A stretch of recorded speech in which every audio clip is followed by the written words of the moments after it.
we're going for dinner afterwards. There's a scheduled thing, so.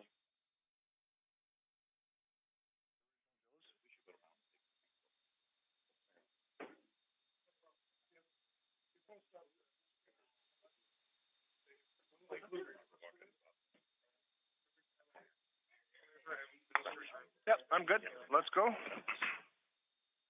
Thank you. Hello, everyone. I'd like to call this meeting of the Select Special Committee on Real Property Rights to order and welcome everyone in attendance. We're here in beautiful downtown Edson at, I would say, one of the nicest Legions that I've been to in Alberta, to be honest with you. Beautiful place. My name is David Hansen. I'm the MLA for Bonnyville, Cold Lake, St. Paul, and acting chair of this committee. I'd like to ask the committee members in attendance to introduce themselves, and we'll start at the far left. Hey, it's on. I'm Martin Long, the MLA for West Yellowhead. I'm Shane Getz. I'm the MLA for Lexington and Parkland. Brad Rutherford, MLA for Leduc Beaumont. Garth Roseau, MLA for Vermilion, Lloydminster, Wainwright. Hello, everyone. Chris Nielsen, MLA for Edmonton, Decorah. Thank you, everybody. And for clarity, substitutions, Member Hansen, that's myself, as substitute chair for Mr. Sigurdsson, and Member Getson is standing in for Member Frey. A few housekeeping items to address before we turn to the business at hand. The audio of today's meeting is being live streamed on the internet and broadcast on Alberta Assembly TV. The audio stream and transcripts of meetings can be accessed via the Legislative Assembly website. Please set your cell phones and other devices to silent for the duration of the meeting. And just to give a bit of a background on the committee, the Legislative Assembly struck the committee on March 22nd of 2021. The committee's mandate is limited to consideration of whether the legal remedies available to a real property owner who is deprived of the use of their real property are adequate, whether the real property rights should be expanded, or in the case of an individual, constitutionally protected, whether the law of adverse possession should be abolished, whether the expropriation process provided under the Expropriation Act are adequate. Any other matter that the committee decides is necessary to ensure the completeness of its review. The committee may review as part of its mandate any part of the following statutes: the Alberta Bill of Rights, the Alberta Land Stewardship Act, Expropriation Act, Land Titles Act, Law of Property Act, Limitations Act, Responsible Energy Development Act, and a review of any other act that the committee determines is necessary to ensure the completeness of its review. So far, the committee has received technical briefings from government ministries and has also received written submissions and oral presentations from identified stakeholders. We now turn our attention to hearing the presentations from members of the public. We've had one public meeting so far, which was a virtual meeting hosted in Edmonton last month. Therefore, today's meeting is our first of 6 in-person public meetings planned in locations around the province. Those interested in presenting to the committee this morning are pre-registered with the committee clerk. Presenters will have as much time as they need today to make their presentations. At the end of the meeting, if there is time remaining, after hearing from all presenters, members will be permitted to ask questions. So I encourage everybody to listen carefully and take down some notes and have some good questions for these presenters. So members, if you'd like to ask a question, please make sure to note the name of the presenter to whom your question should be directed. And with that, I will call on our first presenter. And please introduce yourself for the record and begin when you are ready. And we don't have any names.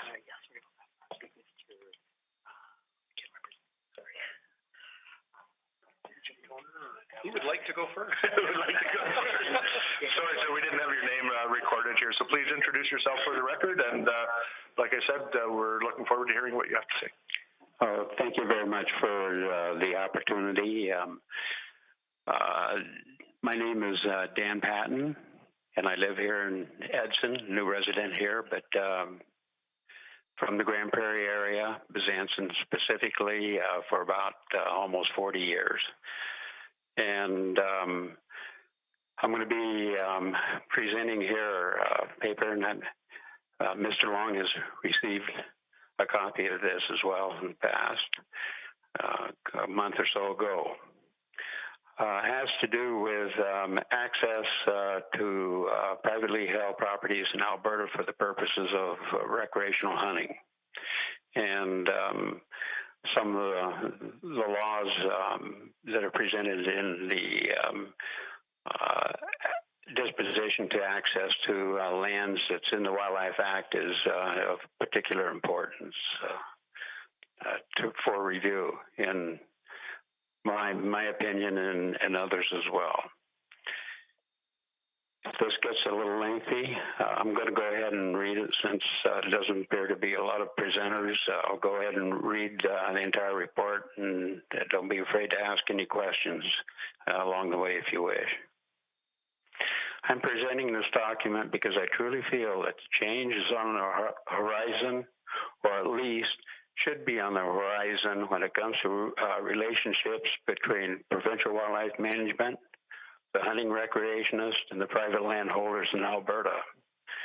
This change can go either in a positive or negative direction depending on the extent of the cooperative efforts and understanding of each role plays in regards to the maintenance and enhancement of wildlife resources.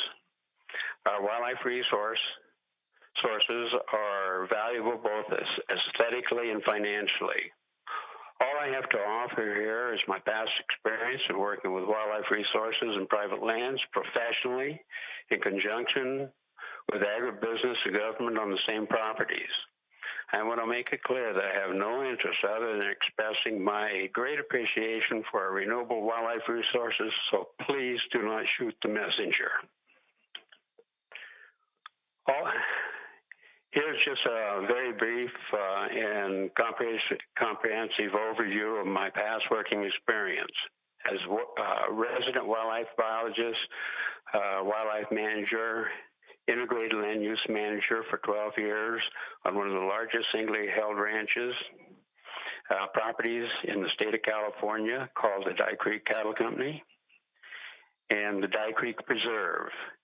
Since sold after the program, but since sold and now is owned by the Nature Conservancy, which included working jointly and in conjunction with some renowned livestock and wildlife resource managers, both private and government. I've been responsible in organizing private landholders and revising wildlife regulations that encourage private landholders to look at the wildlife resources as an asset rather than a liability.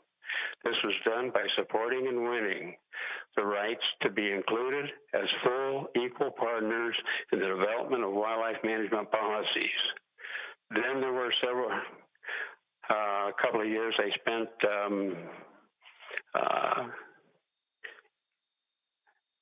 as executive director for a political action group, which quite frankly was the worst 3 years of my life. Dressing up in a three-piece suit, and that was not my lifestyle at all, so I got out of that. Fast forward, I was asked to explore for the potential for an integrated land use program for the game ranch in BC. This was done during a very financial stressful time for a lot of businesses in the late 70s and early 80s. Resulting from this, I was offered, which I accepted, a position from CIBC to manage the gang ranch during these economically distressed times. On the sale of the ranch, I accepted a position to manage a bison ranch in Alberta. Then on to our own bison business. I spent 30 years plus as a bison producer and occupying numerous representative positions within the newly developed agribusiness and since retired. I have observed and helped to structure cooperative efforts between private and public land government interests. I have observed one particular species, a Thule elk, south of the border, state of California, that was able to be removed from the endangered species list due to similar efforts. Now, this valuable resource is being enjoyed by all outdoor enthusiasts, including the recreational hunter, through limited harvest and micro wildlife management, which include both private landholder and the general public interest. As a director to the British Columbia's Cattlemen's Association at my time in British Columbia, I requested the proposed reintroduction of elk into the central caribou region and the lack of the understanding of the potential unintended consequences of this proposal. As a result, reintroduction did not occur. I feel that this reintroduction at the time did not occur partially due to the hard questions asked and supported by local ranchers in the area. I have observed these unintended consequences in Alberta. In this presentation, I will offer my observations that have evolved over the years through my working experience, and I believe that there can be improvements within the Alberta Wildlife Act that would improve and advance more cooperative efforts between all stakeholders in developing a long-term sustainable management program for our wildlife resources, especially pertaining to the understanding and appreciation and importance of private lands in this particular role. I thank you in advance for any consideration pertaining to the concerns and statements listed below. First, what role can private landholders have in wildlife management? Essentially, they have three choices. They can neglect a resource, they can manage against a resource, or they can manage for the resource. By rights, I wonder why private landholders should not be the sole determiner as to what the policy might be in allowing the general public, under any circumstance, to enter onto their property, their place of business, at any time. The Provincial Wildlife Act, under the disposition to access to lands, prohibits or at least greatly limits private landholders' rights. Provincial wildlife regulations should not only support but encourage private landholders to consider wildlife resources as an asset rather than a liability, encouraging them to incorporate these resources into their overall agricultural plans on their lands. Some thoughts, but not necessarily all, to consider, and in no particular order, I'd like to present some of these thoughts. All wildlife resources are valuable aesthetically and financially. Private landholders' properties represent a major and critical support system for all existing wildlife resources. These lands provide critical winter as well as other seasons habitat, plus quality edge effect for many wildlife species that is crucial for the sustainability of some species. Private lands, in many cases, are more accessible than public lands simply due to the proximity of human population centers.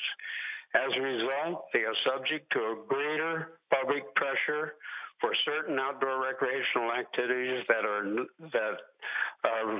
found on public lands.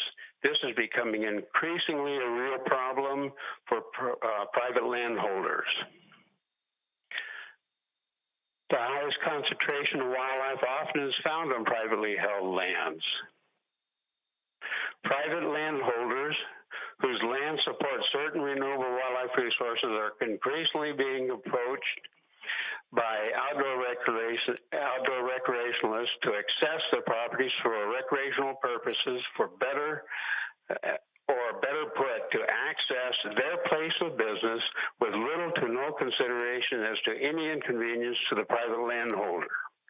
For instance, let us just consider, as I have, upwards of 6 phone calls a day during the 4+ months of the ungulate hunting season. These calls come at all times of the day and night. I recognize that in most cases, people are respectful. However, some are not. Few, if any of them, recognize that the one call they make represents a very small percentage of the overall annoyance. With each call, an explanation has to be given as to why access is or is not allowed. Also, few to none of the callers are interested in or concerned that it might be the agriculturalist's busiest time of the year, in that there are business activities being carried out on these private lands during the fall and into the winter as well, that in itself prohibits safe access for recreation, especially recreational hunting. This issue alone can get to be a little more than just annoying. It can be problematic and expensive financially for some landholders. A consideration that seems to me to have been largely overlooked is managing the safety factors in allowing access to private lands. Private landholders are incurring personal legal liabilities by allowing access to their lands. I personally have witnessed a couple of near shooting incidents where there was both controlled and uncontrolled access. Today, someone is going to be given access to a private landholder onto their property where an injury will occur and a claim will be filed claiming that the injury was the result of some fault of the landowner. I've actually seen this happen in the past. Again, I personally have seen this happen to a neighbor years ago. To help compensate for this potential problem, at least one rancher that I'm aware of is being proactive in that everyone has to sign a liability waiver before entering the property, plus an access agreement that states a few expectations a private landholder requires from the individual. Plus, each is provided with a map of the area. At least this is a start. This takes a lot of time and organization, plus presents only part of the solution. The disposition of access to land might be a good starting place for review and addressing some of the described issues. Alberta has changed dramatically in human population over the past 30 years that I've been here. In Grand Prairie alone, the population has nearly tripled. If one wants to include the immediate adjacent hamlets, I'm reasonably sure that such change has been similar throughout the province over the same time period. The demand for outdoor recreational access on private lands has increased accordingly. Managing these requests in real time and being asked to absorb all consequences, i.e. time, property damage, and potential liability risk, has also increased accordingly. 38 years ago, living on the banks of the Smoky, at the junction of the Seminette River and just downstream from where the Wapiti River enters the Smoky, seeing an elk was a major sighting. Folks talked about it if they saw one. Basically, there were very few elk around at this time. I watched this grow from very few to one herd that I personally counted 163 head. It took them, just sitting back and watching, nearly half an hour just for them to cross in front of me single file. In front of me. This was in 2014. This one particular herd, which was the largest of 5 different herds on this one ranch, represented about 40% of the total number wintering on the ranch during the peak of the elk population in the area. This one particular herd during the late fall and early winter for nearly 2 months were going through 9 fences, heading north in the late evening and back through those 9 fences in the morning. That's 18 fences a day. And on the 18 fences a day and on the livestock operation. Property damage was substantial just from this one group. Then there were the haystack yards, where at times there would be as many as 100 plus elk converging on any single haystack. At the same time, these large inventories of elk drew an equal large number of hunters throughout the hunting season. During the years from 2014 to 2019, the road hunting traffic was nonstop. Along with the traffic came the poaching and the trespassing issues. The situation got bad enough with some of the people we met on the road that it was requested to us by the RCMP to add dash cams for patrolling vehicles, and which, in fact, we ended up doing. These issues were all discussed with at least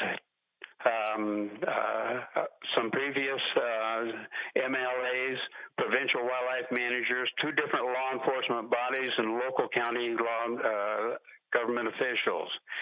It became very clear that any revision of current wildlife regulations or any real meaningful government action that may address any of the private landholders' concerns was not going to happen anytime soon.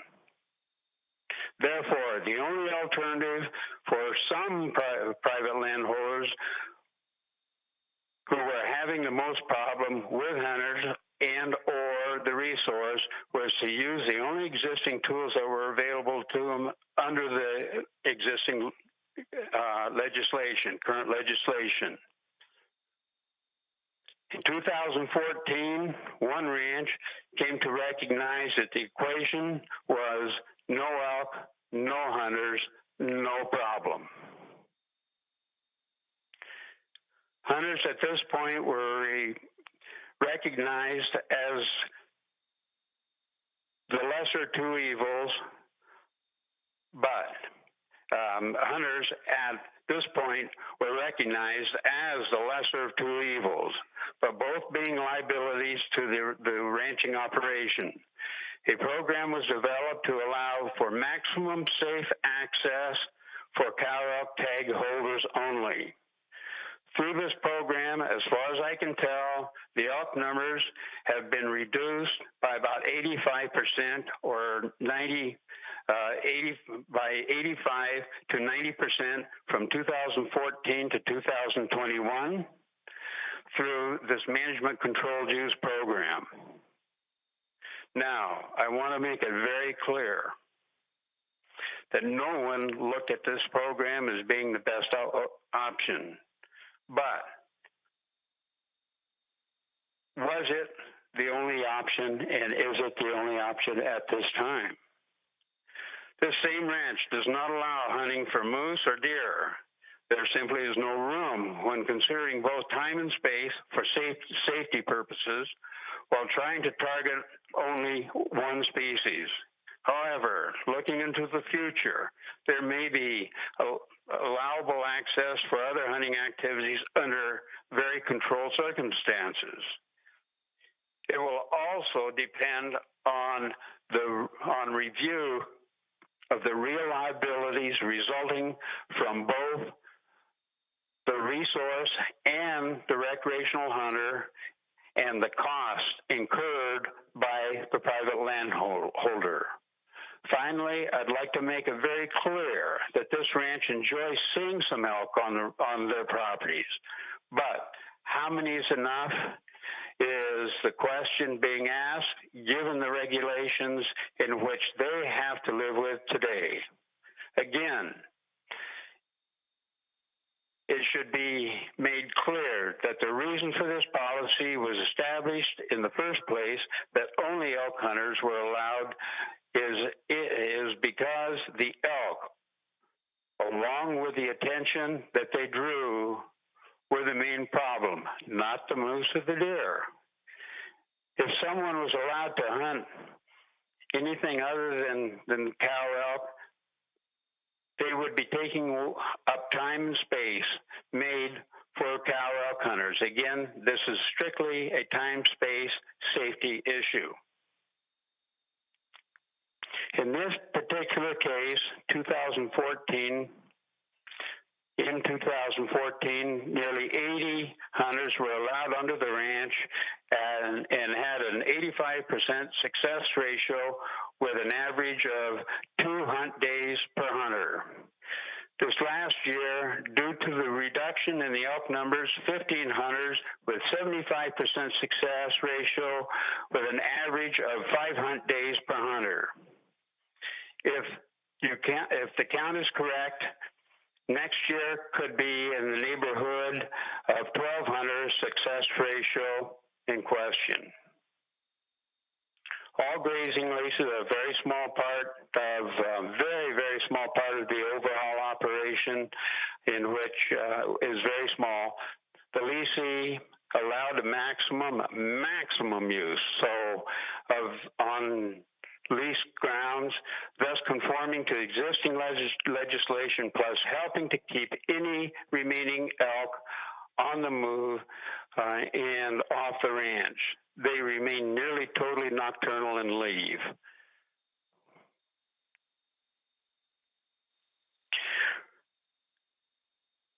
Private landholders' worst neighbor, in a lot of private landholders' opinions, under today's regulations, are public lands. This is simply due to the uncontrolled use allowed by public authorities on these lands in most cases. The fact is, the private landholder, as a major stakeholder when it comes in supporting much of the wildlife resource, has historically been expected and even legislated that he or she has no recourse other but to bear the financial, legal, physical, and often psychological liabilities on their own.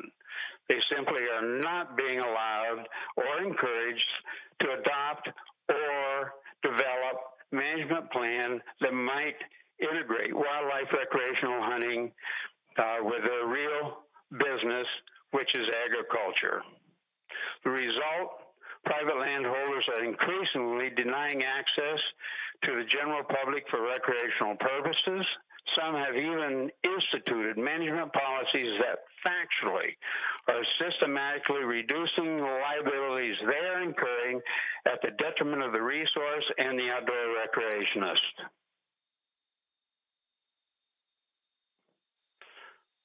I asked our local wildlife manager a question. I said, what is the real goal of the wildlife policy in the province?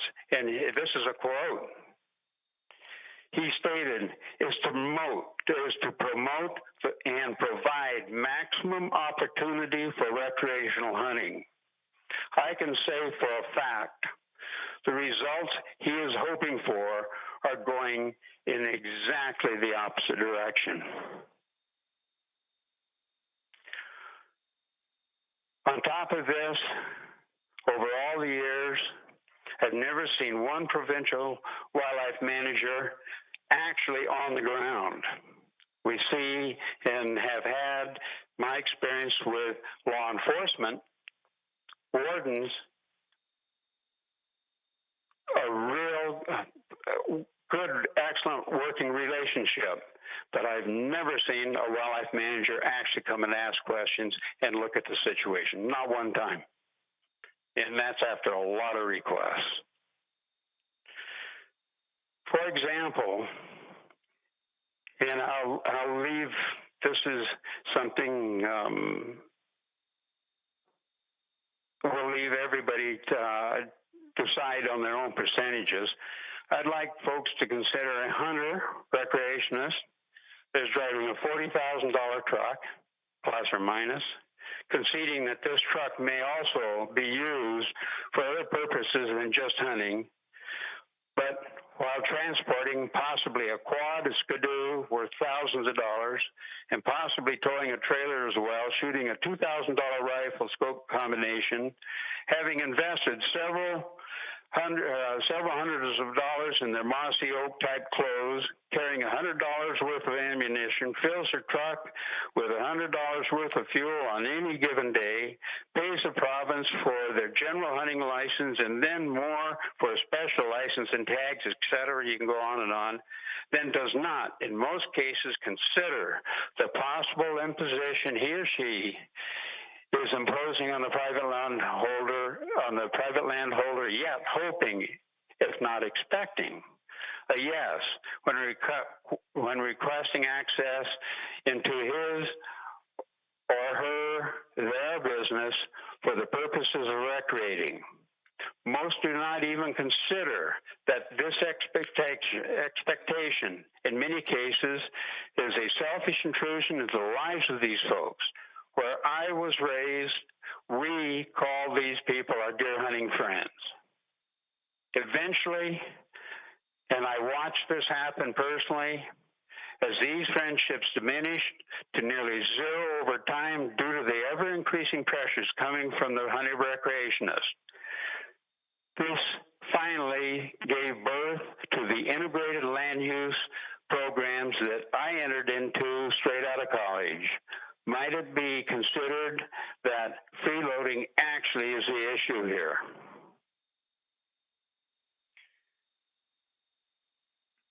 There's a lot of possible solutions, a lot of different programs that might be considered. Eliminate or modify that portion of the Alberta Wildlife Act, disposition of land, modify that. Take a good hard look at it. Let private landholders feel their way into how the elimination or modification might best fit into their agricultural enterprise. We should be encouraging outdoor recreationists and private landholders to work it out amongst themselves. Private landholders don't need to be dictated as to how they can or cannot allow the public access onto their land and their place of business. This only suppresses creative thinking. Suitable solutions of several different types will evolve if just left to those who are directly involved. Provider, user, private landholder, recreationist. Change would come slowly in a positive direction and should have very little effect on the immediate political landscape. Right now, the present wording in the disposition of access to lands represents only a black and white solution, which is not a solution at all, at least one that is long-term and sustainable. It would at least allow some private landholders to formulate a program that would help recoup some of the losses resulting from the real out-of-pocket costs in the property damage, as well as the time that it takes to manage the requested intrusion they incur should they wish to do so. Such programs can be customized to fit within their personal agribusiness program on their land. I know this works. I know it works. And it does not have to be out of pocket, pay to play for the recreations, as so many would like to have one think and argue that this is the only option.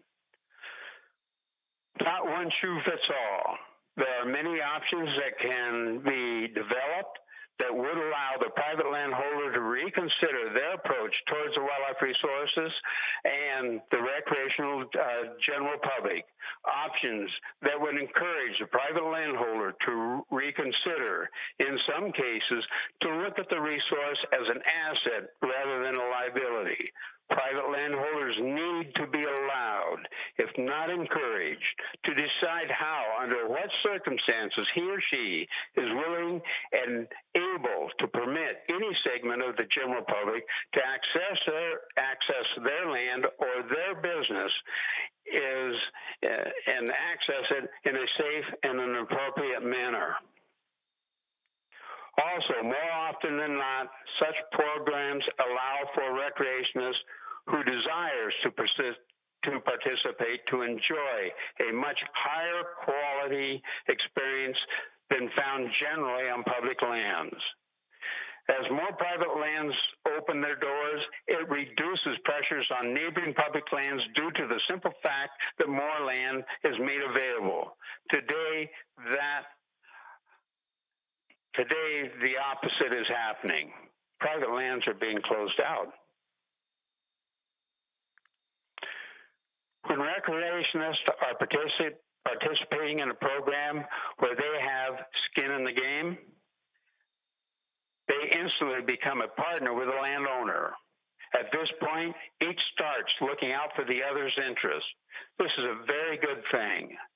No different than anything else. If it's free, there's a lot less chance that it will be appreciated than if it is earned.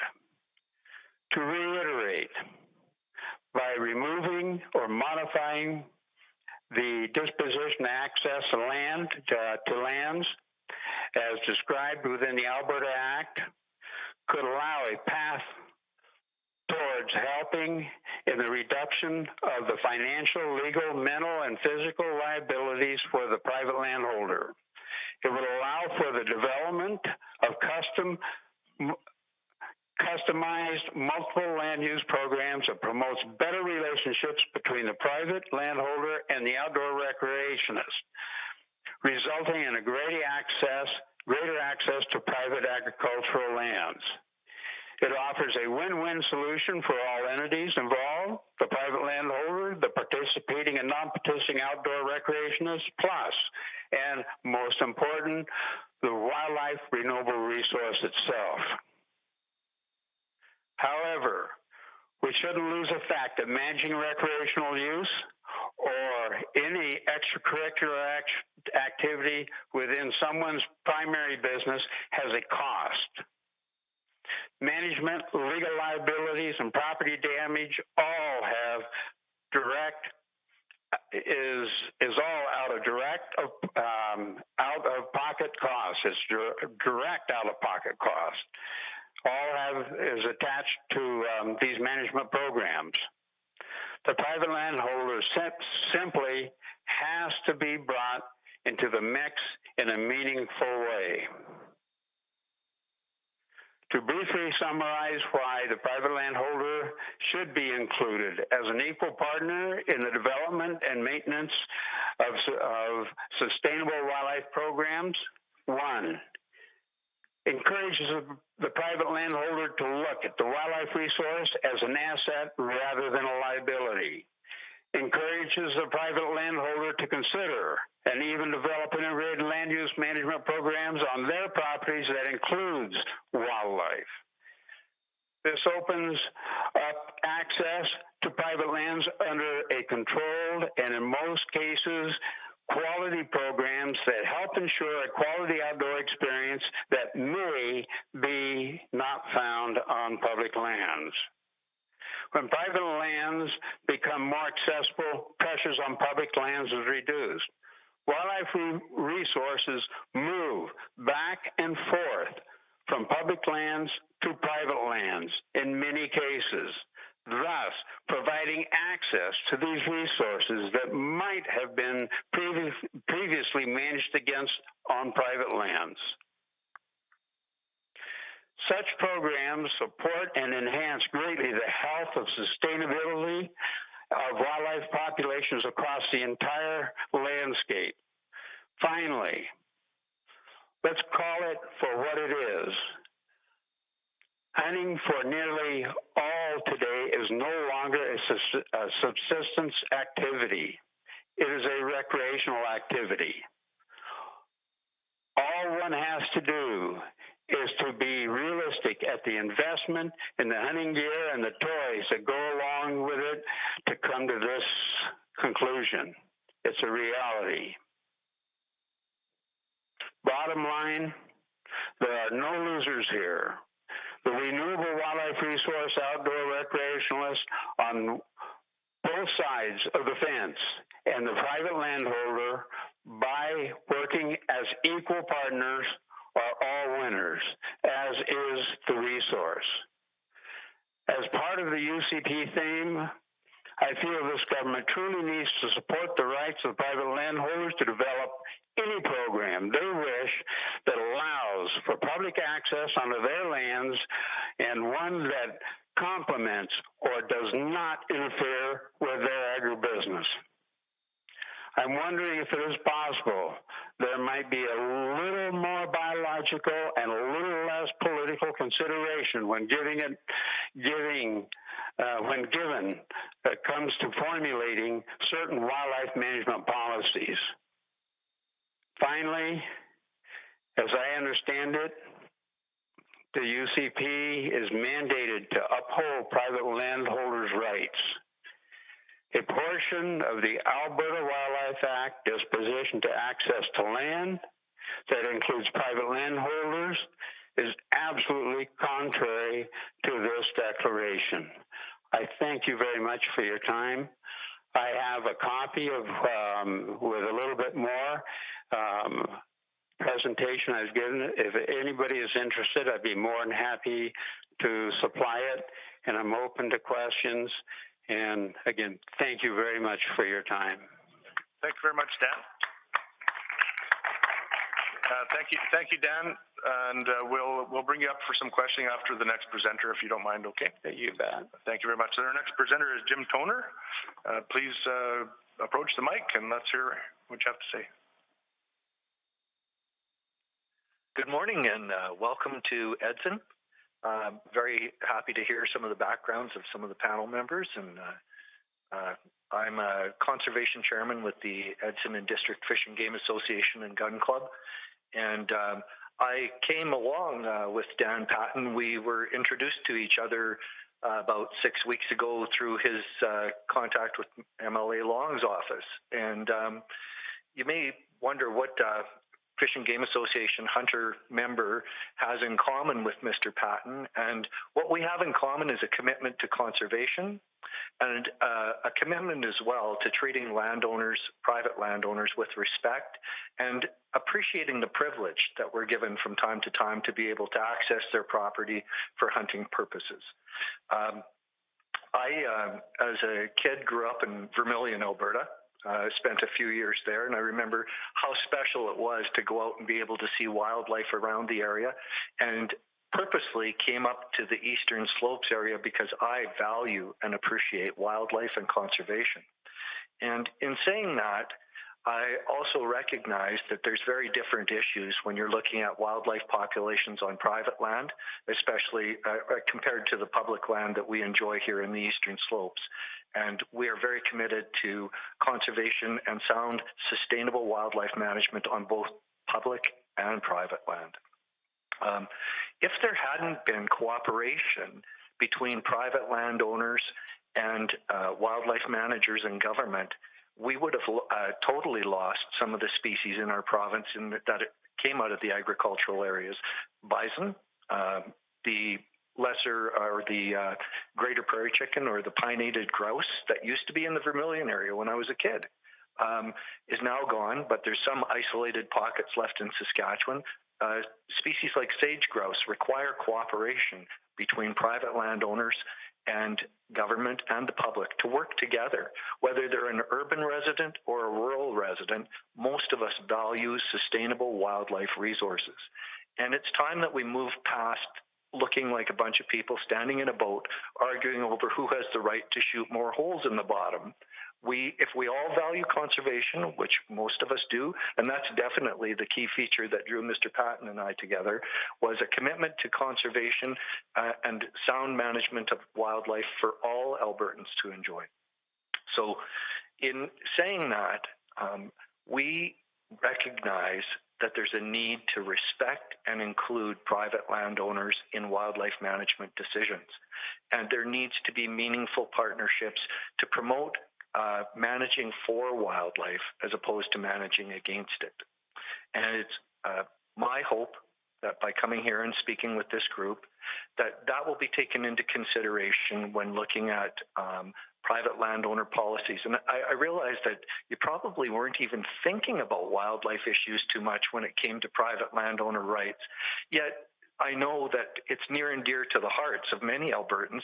I know that some of you on the panel value very much your opportunity to go out and harvest an animal.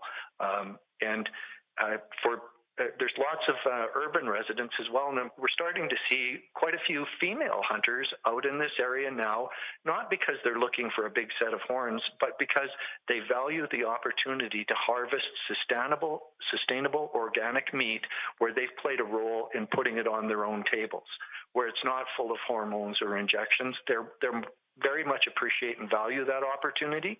There's something very special about being able to grow your own garden or being able to go out and harvest an animal. And I do take significant exception to my colleague Dan's comment about $100 to fill the truck's gas tank. It's $150, Dan, at least these days. But all puns aside, there's various groups that enjoy the opportunity to hunt and harvest, and whether they're Indigenous hunters, and by sound conservation management principles, that also increases opportunities for Indigenous hunters who I have total respect. They have a difference between us and their hunting is a right. It's spelled out in a contract. Ours is a privilege. But I think if you took an Indigenous elder aside who had tremendous experience in hunting, he would say, oh no, it's more than a privilege.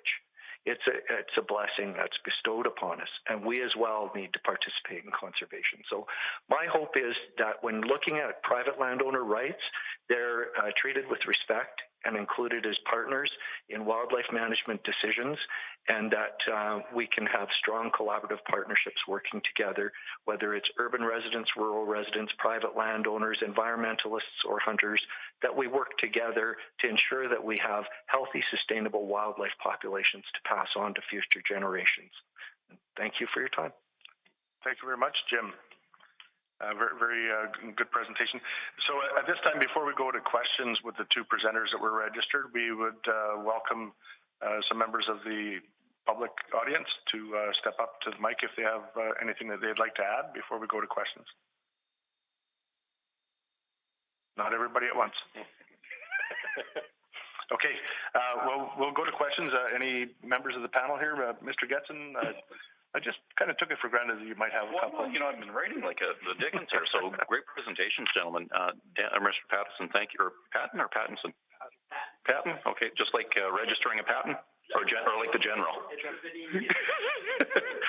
Well, if you wouldn't mind taking the mic again, sir, just so everyone else can hear as well. So really appreciate your background, obviously, is the scientific background, the practical land management, some of the models that you've seen, and also with different jurisdictions. So full disclosure, I was very fortunate to work in the States as well.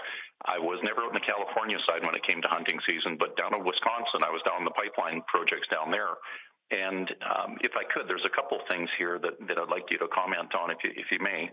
So what my understanding in Wisconsin, they had an issue with the whitetail population. They then went to a different management program that herds and the populations really flourished. Is there any lessons that we could take from there on how they did it? That would be the first one. And I have a rattle of questions here, 4 or 5 of them, but if you could comment on that first one, perhaps. The question is whitetail management in Wisconsin. Yeah, is there anything applicable there that we could use from that model, or? I don't know how that particular government handled it there, and or the landowners. So I'm unfamiliar with that. Yeah, and a gentle observation there was that the way that folks hunt down there is different than we're used to going back in the bush, or as you put it, the gentleman that happened to hunt from the pickup, the road hunting. So what they do is they have crops kind of set aside. So the landowners have crops set aside. Their little hunting shacks might be what we would call a cottage or something along those lines. And then they have during the season, and this is just a gentle observation, everybody and their dog shows up in hunting gear during hunting season. Everybody else kind of clears out of the way. So they almost take that period of time as a rite of passage, and there's massive participation in it. So some of the integration issues that we would see up here where, you know, you're trying to run operations and everything else, it's almost like the ag production side takes a bit of a holiday for a couple of weeks. So they concentrate the efforts. You know, the first couple of days of hunting season, everyone's kind of stays out of the bush and out of the fields. And then there's these predisposed, I think, as you put it, relationships or friendships between the landowners and the hunters. So that's what I've seen. How, if you had a clean sheet exercise, how would you like to see the landowners participate? You said leave it open to them and the hunters. Are we talking monetization? Are we talking trade and barter systems? Or what are you thinking? How do we develop those relationships again with the landowners? I think both of those options would be open. Even participation of what about the fences? I spoke about the one particular going through 18 fences a day for 2. That is full-time employment, just repairing it. This is a livestock operation, and those fences have to be kept up. There's cost, and I'm talking about monetary costs to these situations, besides the liability. Now, the part of Wisconsin you might be talking about, probably mostly farming, I would guess, those relationships, how they deal with it. If they have crops on the ground and it's open participation for recreational hunting during X number of days,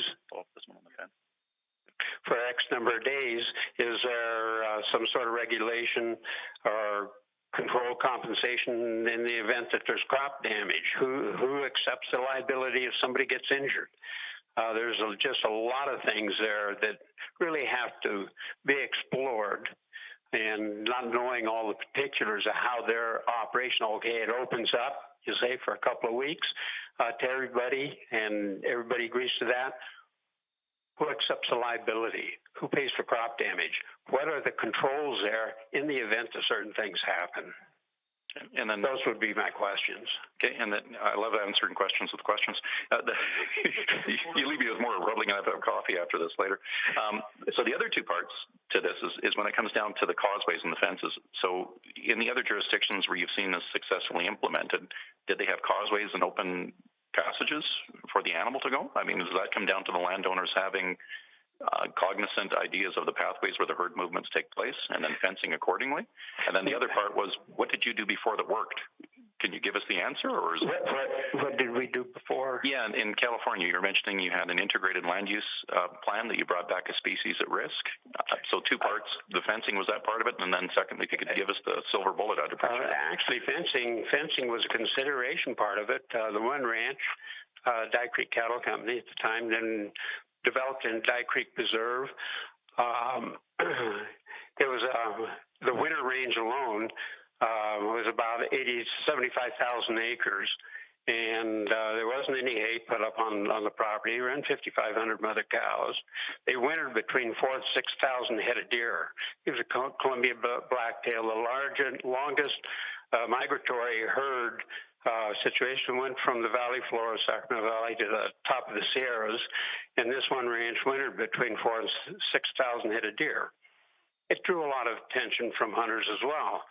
And adjacent to that was a township, 36,000 acres, was actually managed and owned by the California State Fish and Game. They managed it strictly for the deer.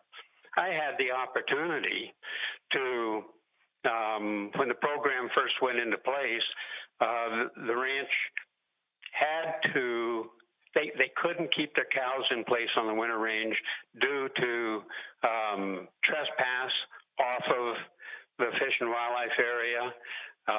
There was a substantial wild boar population, which did considerable damage, so they had hunter problems there. And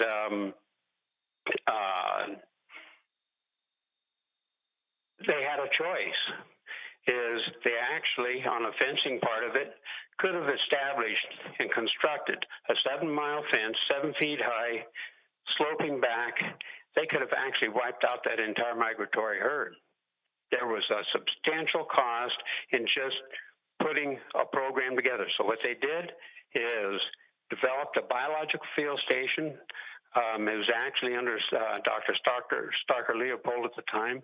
Aldo Leopold, maybe a little odd if you have heard of him. Starker was his son, and I actually started my graduate work there. PhDs came out of it, and developed an integrated land use program, and it was all done through private enterprise. Then it was opened up and tightly controlled as to the number of people who had access to the property, very quality type access, and heavily patrolled, but the resource, the land base was opened up. And it was a choice, and it was a financial choice made by, hey, we've got to do something. Either keep your resource on public resource on public lands, or let us develop a program where we can live with it. We'll move on to questions from Mr. Roswell, followed by Mr. Nielsen, and then if I can jump in, I've got a question as well. So go ahead, Mr. Roswell. Yeah, I'm not a hunter. I know hunters in Vermilion.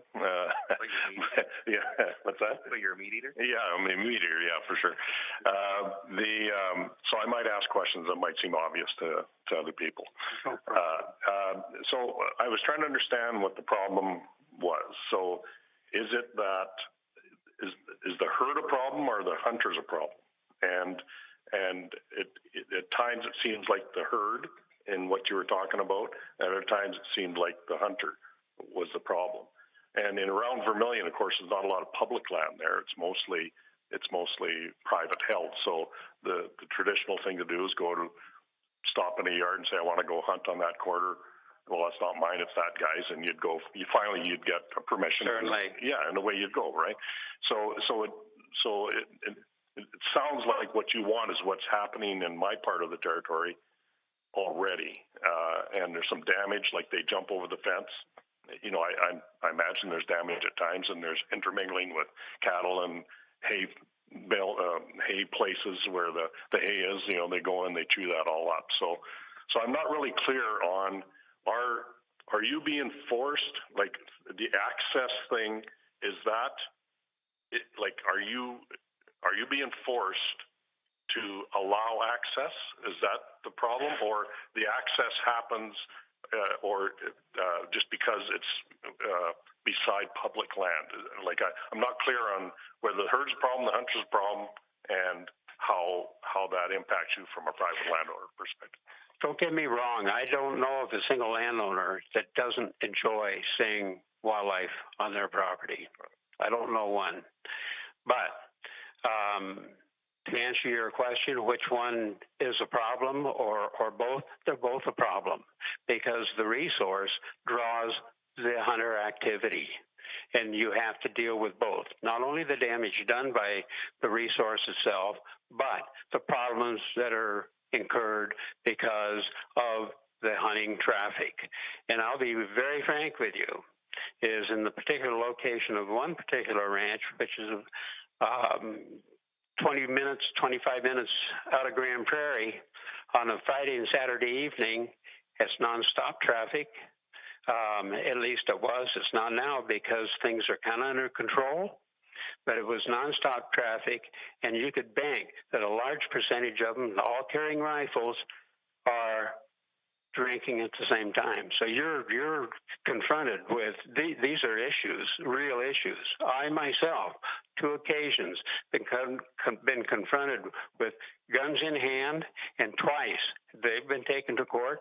Twice had keys on patrol. Stop, people jump out of the car and tried to grab the keys out of my truck. And that's why we went to dash cams. And 35, close to 40 years ago, there wasn't that problem.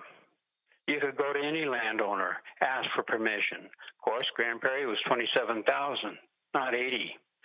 The surrounding area with how many, in the adjoining adjacent communities where Now, golly, those smaller communities join each other. There's 100,000, so it's the pressure's increasing on the available finite land base. It's just that simple. So is it the interaction of the public and private land up there that creates the problem? Like, because they have access to public, and that winds up impacting you, and people feel it's the same tract. Is that what it is? That's part of it, and another part of it, to be very frank, is folks who have lived there for a long time, who have always had access, consider it a right, and it's a re-education. And then enforcement's an issue. Is the other question? Like, it's in your view, it's not being enforced. Is that? It's not being enforced, like the enforcement all comes from the private landholders. You can get help from Fish and Wildlife, but hey, that can be an hour away. Okay, fair enough. And like one big issue is not having front license plates. You know, you can't realize that the first thing we get when you call in is RCMP asks, did you get a license plate number? And you don't. First, every single situation I've ever been in, if there had been a front license plate, there wouldn't have been an issue. Every single situation, because you would have had a description of the vehicle. But in the wintertime out there, you can't even read a rear license plate. So it becomes a face-to-face situation. A lot of these folks find that you're better off not making a face-to-face contact with them. It's a fact.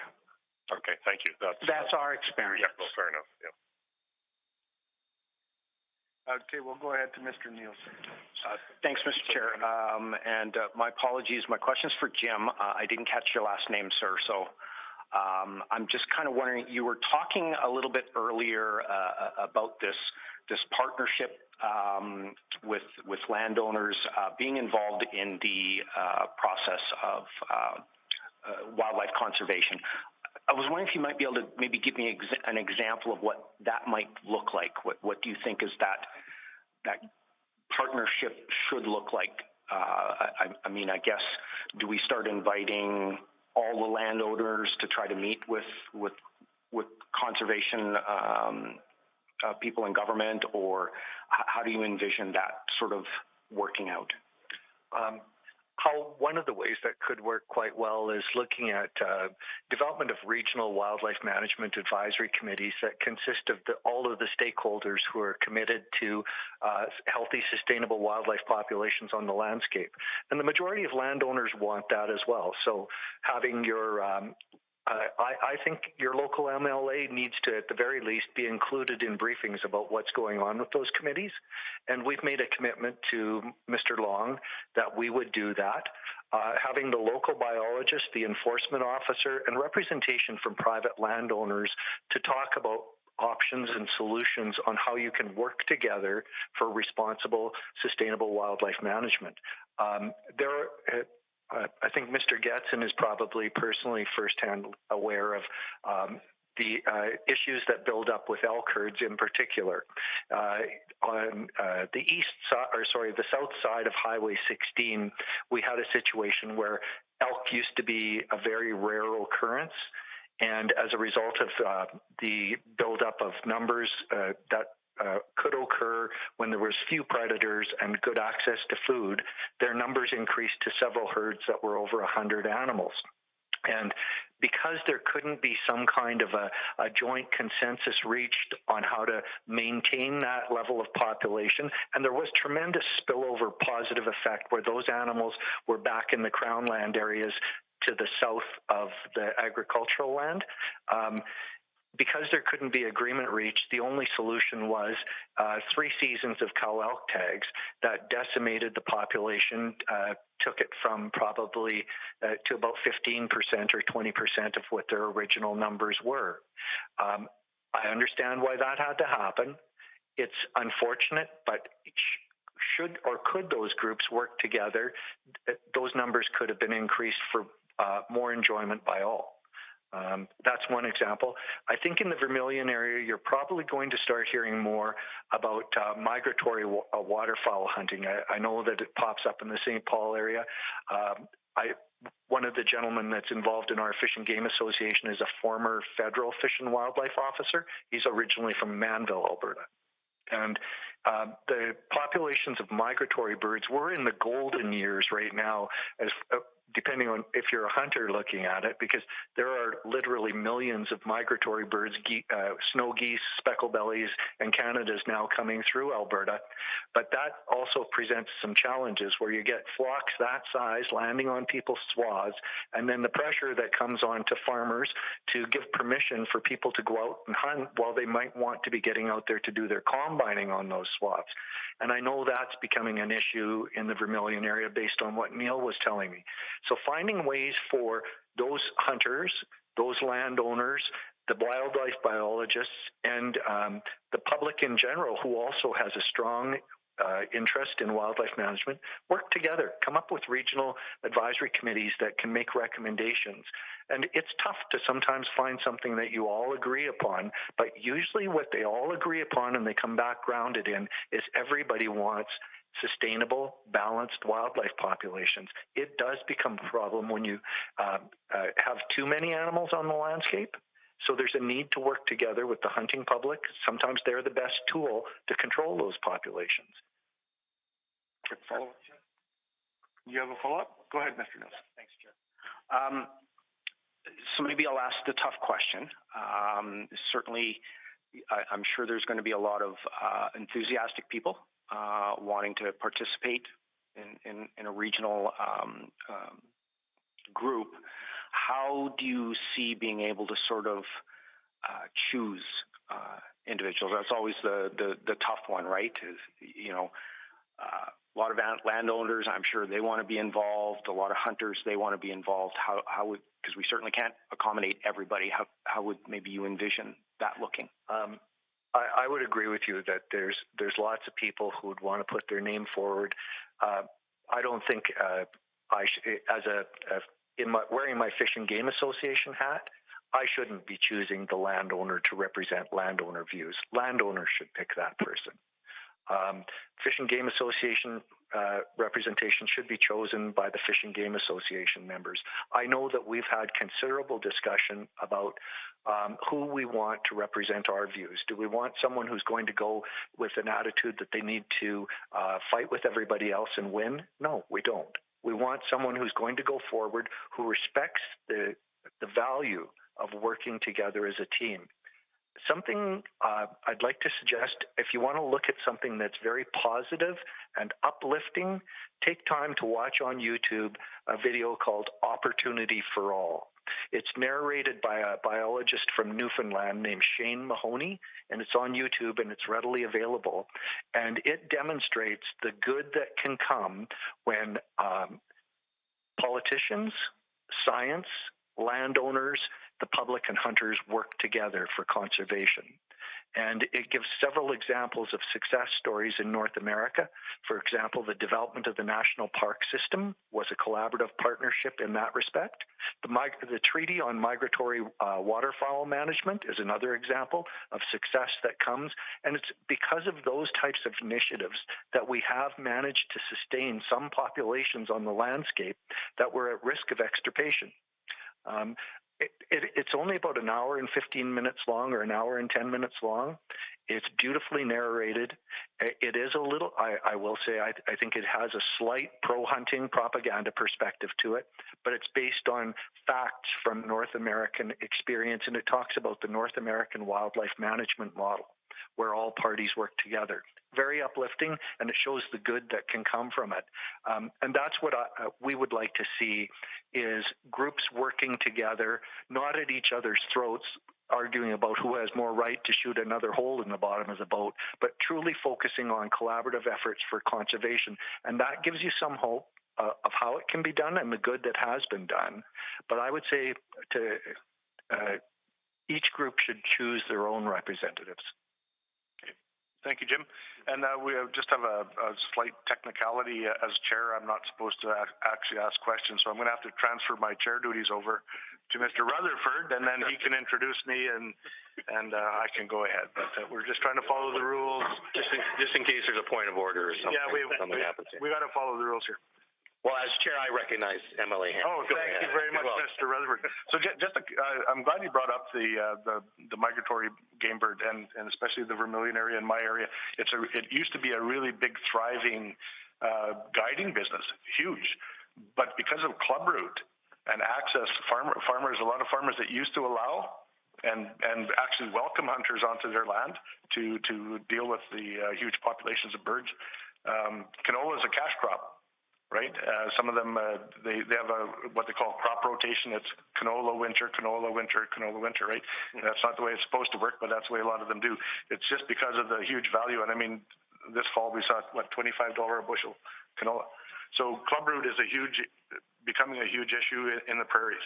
So access to the bird hunting is going to be a big problem there. So it's something we're going to have to try and address there. But I do have a question for you, and I should probably ask it to Dan, if that's okay. Because during your presentation, you talked about, and I'm not going to put words in your mouth, but it almost sounded like you were talking about fee for access, like they do down in the U.S. and a lot of the states there. It's, people pay big dollars for rights to hunt at a certain time. Like I've heard as high as anywhere from $1,500 a day to $10,000 for a hunting season to have access to a specific piece of land. Is that what is that something that you would find acceptable here in Alberta? Would we need legislation to allow that?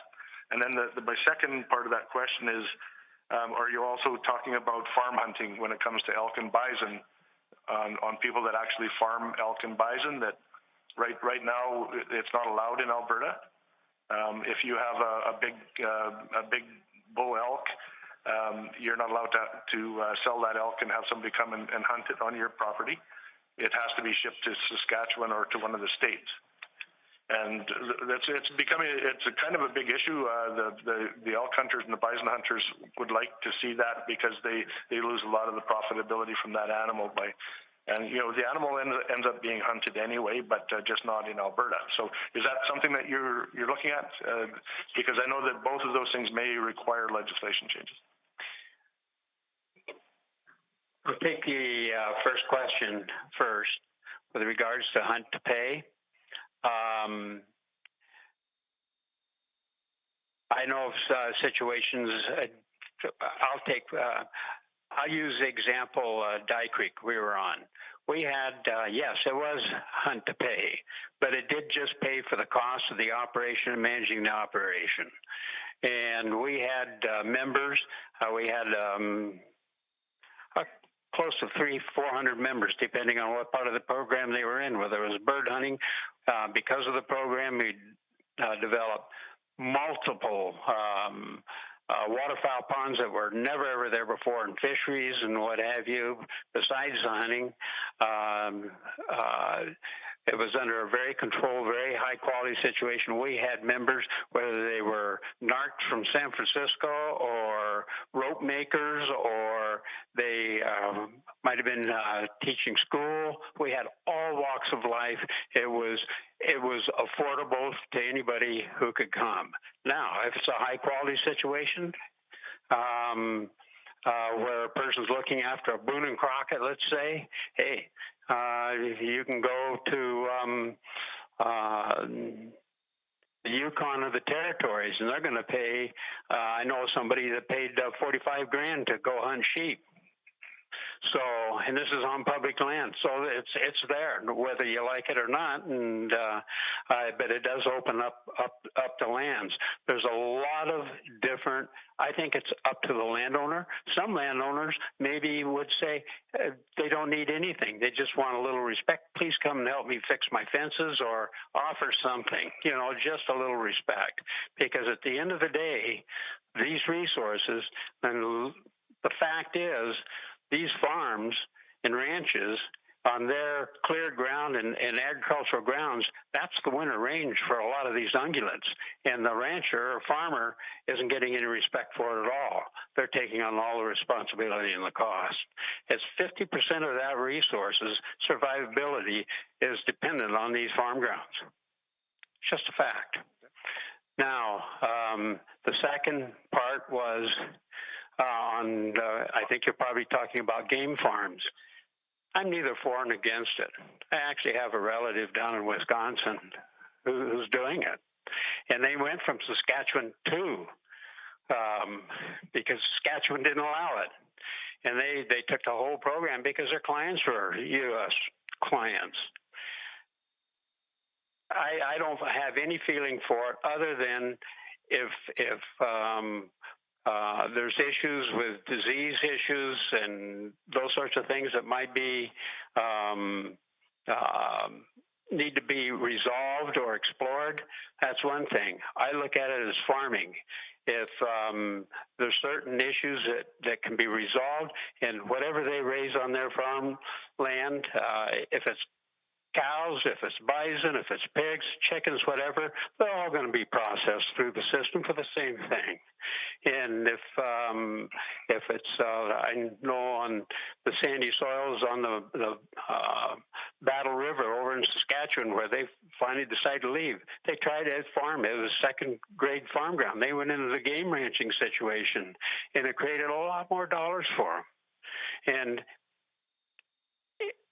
the ethics behind it, it's all, everybody has to decide that for themselves. I just look at it as another product in that particular situation. If there's people who are willing to do it, it's a free enterprise, it's no different than any other ranching. Thank you very much, Dan, and you'll have to transfer your chair abilities over because you're next.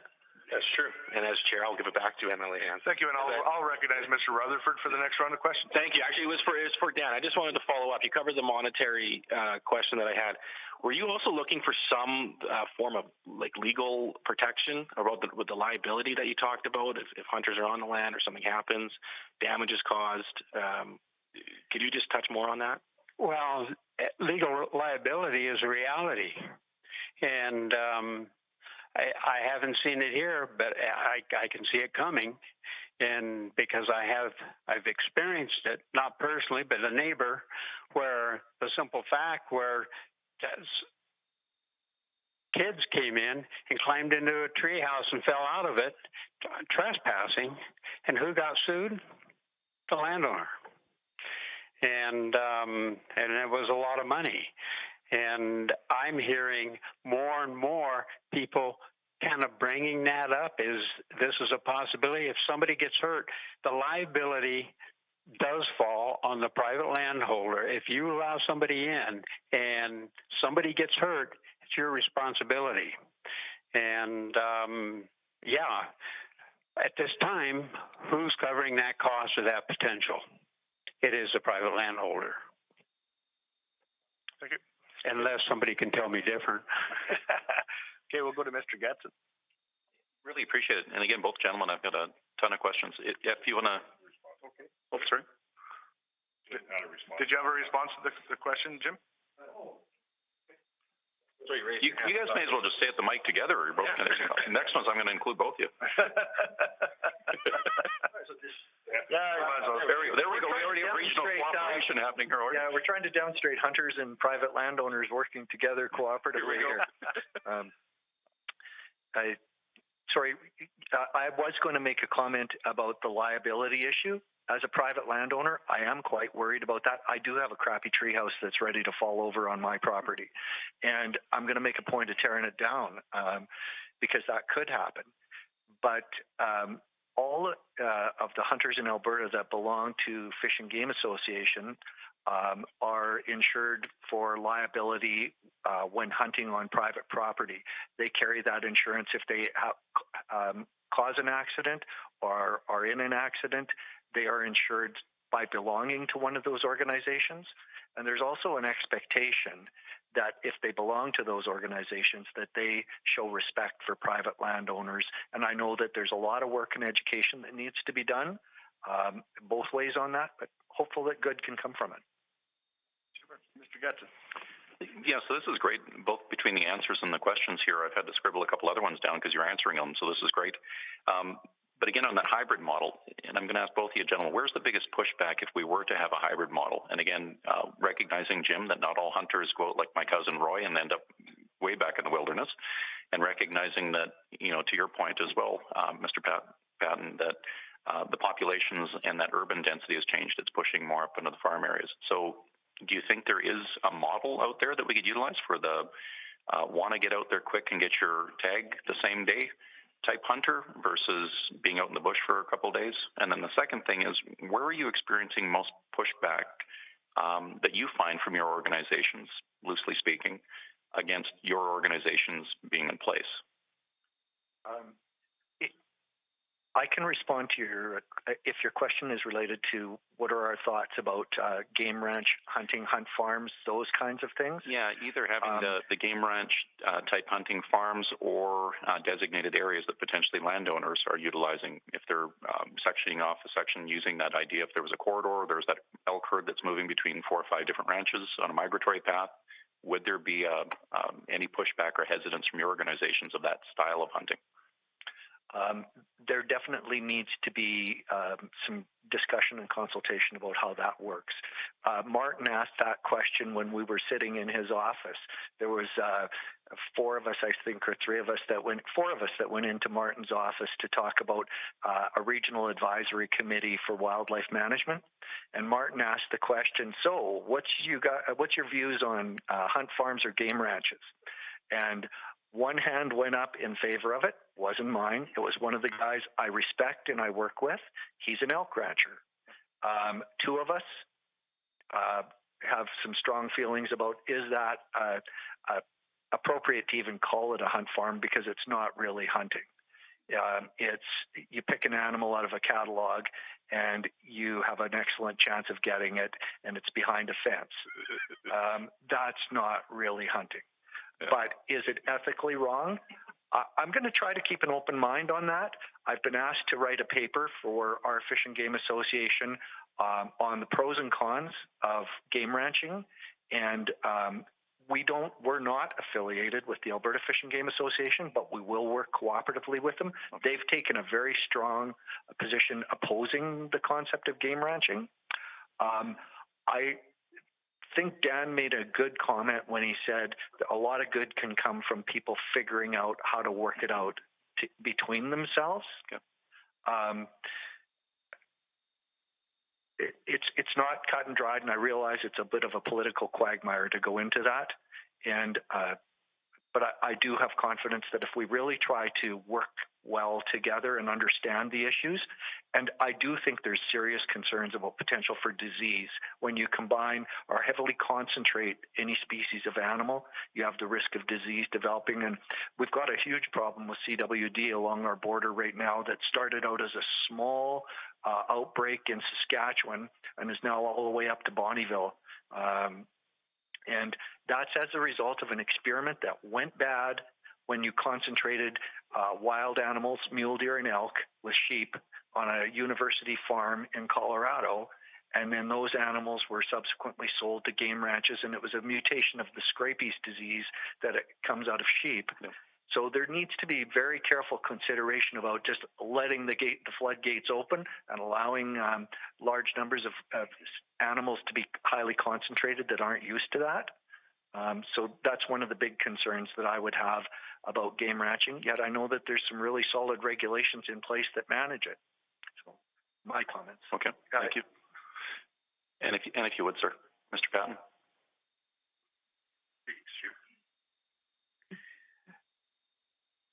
The ethics, but behind game ranching, everybody kind of has to make up their own mind on that. I think a lot of the argument against game ranching, and Jim pointed out some of the things that really have to be looked at closely with regard, especially potential, and it has to be identified and then really discussed, the disease issues. But some of the loudest voices against game farming are mostly coming from those from egos that I've been around the hunting population. Most hunters are very courteous, very respectful, but there are some who are very boisterous. And if somebody can go into a game farm and shoot something, and I'll give you an example. My wife's relatives, they've got this situation in Minnesota where they can grow a 400 or 200 plus whitetail in 3 years with feed. And their clients, they charge a lot of money in that particular situation. But it's a game farm. But a person that's going out in the field and really does it in a legitimate way, there are individuals in that sector of the hunting population who really feel intimidated that they didn't do it the hard way. Look what they got, yet the person who did it the easy way will show it off because that's why they did what they did. And it's more, it has nothing to do with management, has to do more with egos, I'm afraid. Well, and I'll just follow up with that too. So where my thought is, and not to work the solution to the end here, but it's almost like you need a couple different classes to suit the classes of hunters.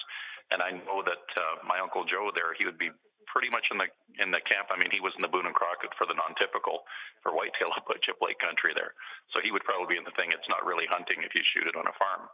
But again, looking at some of the populations within the hunting community now, it's changed over the years too. So maybe there's something to talk about. I'll limit my questions, I guess, to over the coffee pot at the back to start to take some follow-ups. You really gave me a lot to consider here, and I really appreciate all your comments, gentlemen. I think the one thing on like Boone and Crockett or Pope and Young type situation would be, hey, if it's taken on a game farm, can't be entered. Doesn't apply. Yeah. Super. Any other questions, guys? Martin, have you got anything? Any questions from the public that at this time? And there's more than landowner registers than hunting, right? Like we're wide open. Yeah, we're kind of wide open. So if either one of you would like to elaborate on maybe some recommendations that you would like to see this committee pursue when in this particular situation, I'd appreciate that. Yeah, okay. Martin can ask a question, certainly. Sorry. Actually, I had a question earlier that I just sort of brushed away, but Jim, you had mentioned about people with your organization, so like basically carrying liability. So I was curious what percentage of recreational hunters would belong to an organization, and I'm not sure if you'd have that number off the top of your head. But yeah, what number of recreational hunters would actually belong to an organization where they would be carrying that liability would be my question.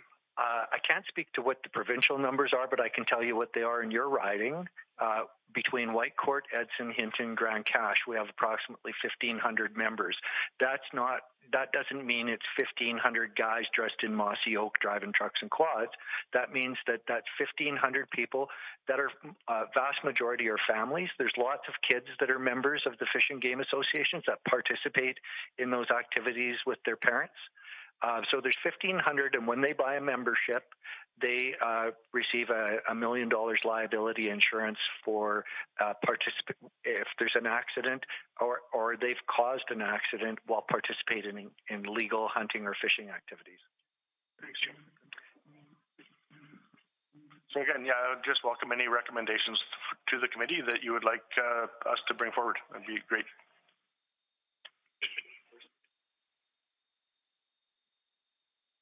Under the Wildlife Act review, the disposition to access private lands it specifically states in there that a private landholder cannot request any sort of compensation whatsoever, any compensation for the purposes of accessing their place of business for the purposes of recreational hunting. Good.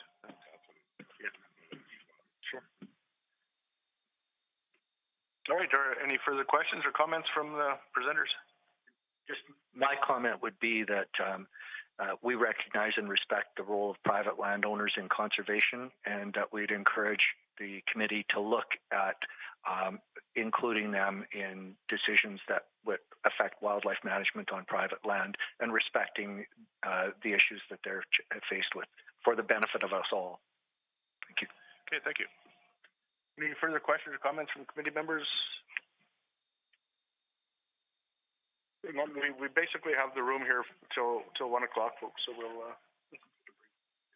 we can just take a quick break, and then if somebody decides that they've got a question to finish up with, we can go from there. But please, there's coffee in the back and water, and please feel free to mingle a bit.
He went out to grab some stuff on his vehicle. I'll just wait till he comes back in, and I'll just get everybody to. Right around him. That's good. I'll just call him in. Or.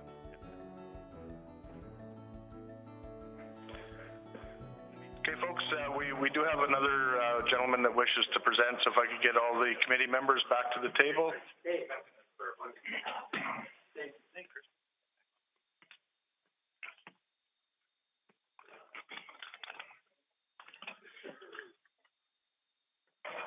And Mr. Jensen, anytime you're ready, please approach the mic.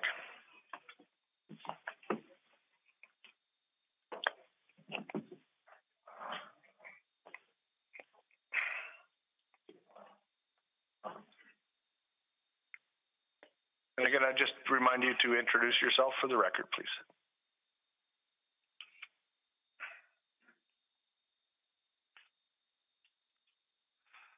Good afternoon, Mr. Chairman and committee.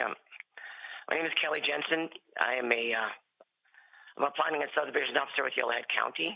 Well, here off the clock, I just came here out of curiosity to find out what sort of concerns there might be regarding property rights in this area. I just wanted to share some observations because we deal with private landowners on the daily when you work in the planning department at the county.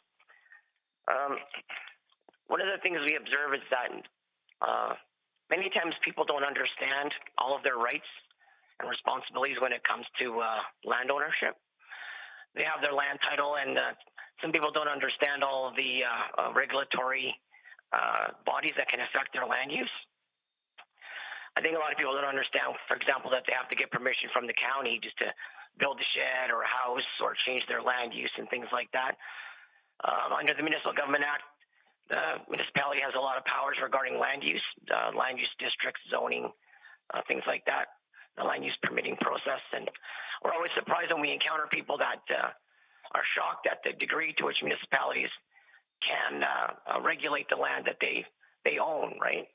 And maybe they don't understand truly what the limits of the land ownership mean. Another thing that comes up with us is, particularly during subdivision processes, which I process, is that municipalities have the ability to have people dedicate land for things like road lands for parks, or environmental reserves and environmental reserve easements, and dedicating land for roads. And many times people are quite surprised that we have the ability to require that as part of their permit or subdivision process without compensation. And we know that ultimately providing some extra right-of-way for a road does benefit the landowner because we can upgrade the road later.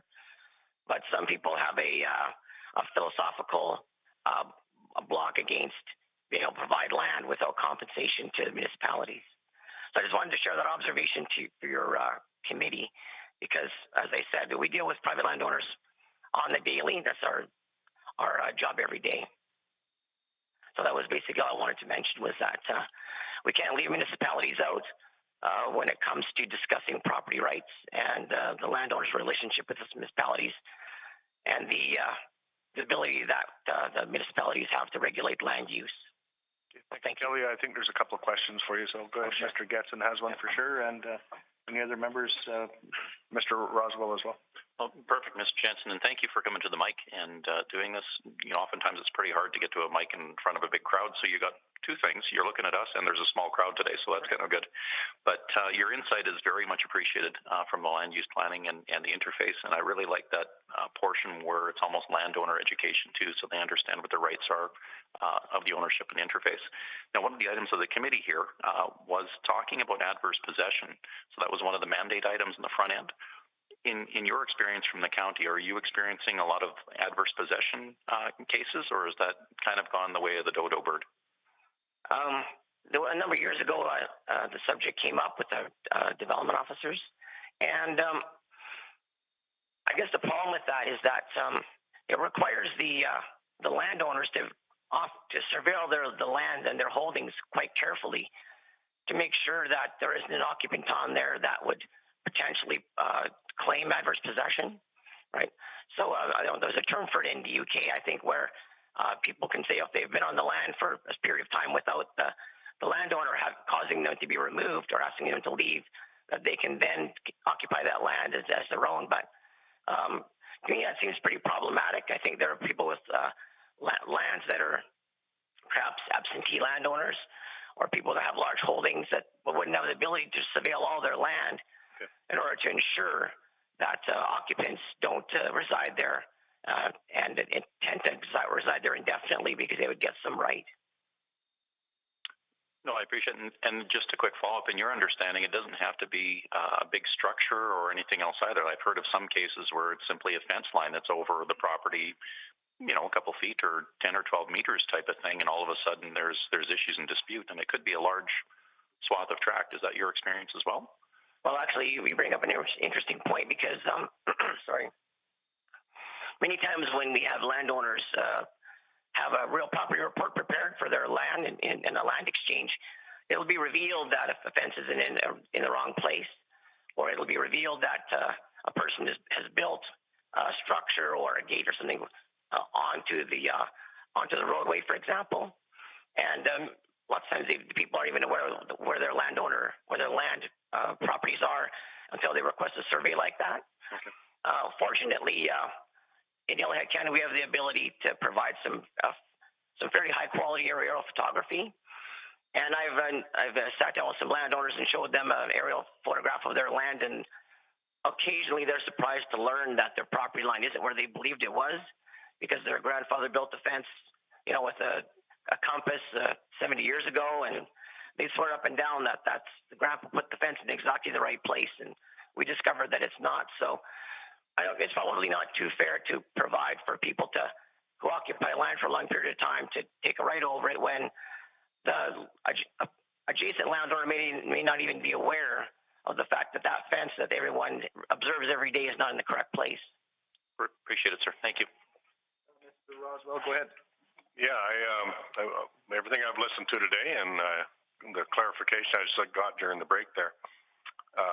What I boiled this down to today, does a landowner have a right to charge for access if they want to offset some costs? So, and we have a rule that restricts that. If that was taken away and people were allowed to do that, would a municipality view that differently from a land use bylaw and a zoning bylaw? Would that be considered different?